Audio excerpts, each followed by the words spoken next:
చిన్నపిల్లలకి వాళ్ళు clean slate, ఏమి రాయని ఒక వైట్ పేపర్ లాంటి వాళ్ళు మనం ఏమి రాస్తామో దానికి అది తయారవుతారు.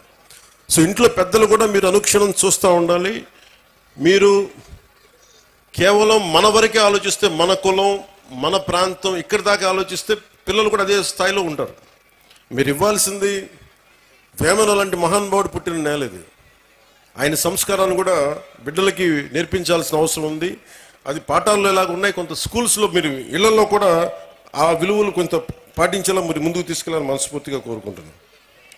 అలాగే ఎడ్యుకేషన్కి సంబంధించి ఏమీ నేర్చుకోవడంతో పాటు, చదువుతో పాటు ఇది భవిష్యత్తు, మీ ఎడ్యుకేషన్కి, మీ భవిష్యత్తుకి, మీ ఉపాధికి ఉపయోగపడేదే కాకుండా స్కూల్ అనేది ఏంటంటే మనం నిరంతరం చదువుకోవడానికి, ఎప్పటికీ నిరంతర విద్యార్థిలాగా ఉండాలంటే ఈ స్కూల్లో నేర్చుకునే ఈ పాఠాలే భవిష్యత్తులో మనకి ఇదవుతాయి. అందుకే మీరు దాన్ని కూడా దృష్టిలో పెట్టుకోవాలని కోరుకుంటా ఉన్నాను. అలాగే గవర్నమెంట్ స్కూల్స్ చాలా బలపడాలని కోరుకునేవాడిని నేను ప్రత్యేకించి. సోషలిస్ట్ తరిమెల నాగిరెడ్డి గారితో ఆయన పుస్తకాలు చదివి ప్రభావితమైన వ్యక్తిని. తాకట్లో భారతదేశం అని ఆయన రాసిన పుస్తకం ఎప్పుడు నా లైబ్రరీలో ఉంటుంది. అలాంటి వ్యక్తులు, మహానుభావులు చెప్పింది, గాంధీ గారి దగ్గర నుంచి ప్రతి ఒక్కరు చెప్పింది సోషల్లీ రెస్పాన్సిబుల్ బిజినెస్ అని. కానీ మన స్కూల్స్ ఇవి ముఖ్యంగా గవర్నమెంట్ స్కూల్స్లో మనకు ఆ పాసిబిలిటీ ఉంది. మొన్న ఈ మధ్య నేను పిఠాపురం కూడా చాలా మందిని పంపించాను, మా అధికారి యంత్రాంగాన్ని, పేషీలు కూడా ముఖ్యులను పంపించాను. గవర్నమెంట్ స్కూల్స్ని కార్పొరేట్ స్కూల్స్తో సమానంగా ఫెసిలిటీస్ కావాలి అంటే మీకు ఎక్స్ట్రా డబ్బులు అవసరం లేదు. మీకు కేంద్ర ప్రభుత్వం నుంచి చాలా నిధులు ఉన్నాయి, మీకు చాలా స్కీమ్స్ ఉన్నాయి. వాటిని సరిగ్గా సద్వినియోగం చేసుకుంటే మటుకు కార్పొరేట్ స్కూల్స్తో ధీటుగా మనం గవర్నమెంట్ స్కూల్స్ని తీసుకెళ్ళచ్చు.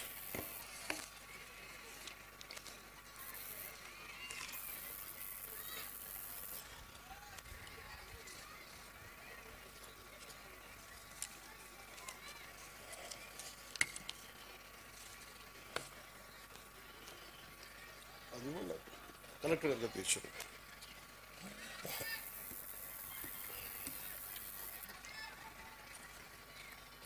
ఈ ముఖ్యంగా తల్లిదండ్రులకి మీరు ఇచ్చారు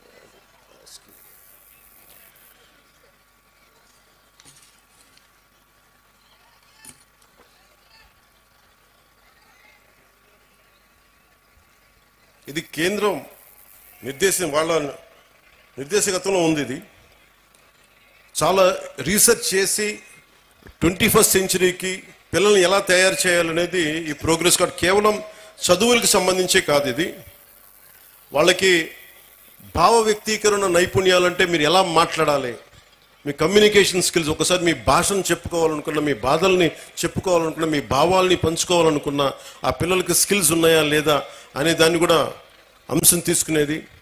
అలాగే పరస్పర సహకార నైపుణ్యాలు, ఇంటర్పర్సనల్ స్కిల్స్.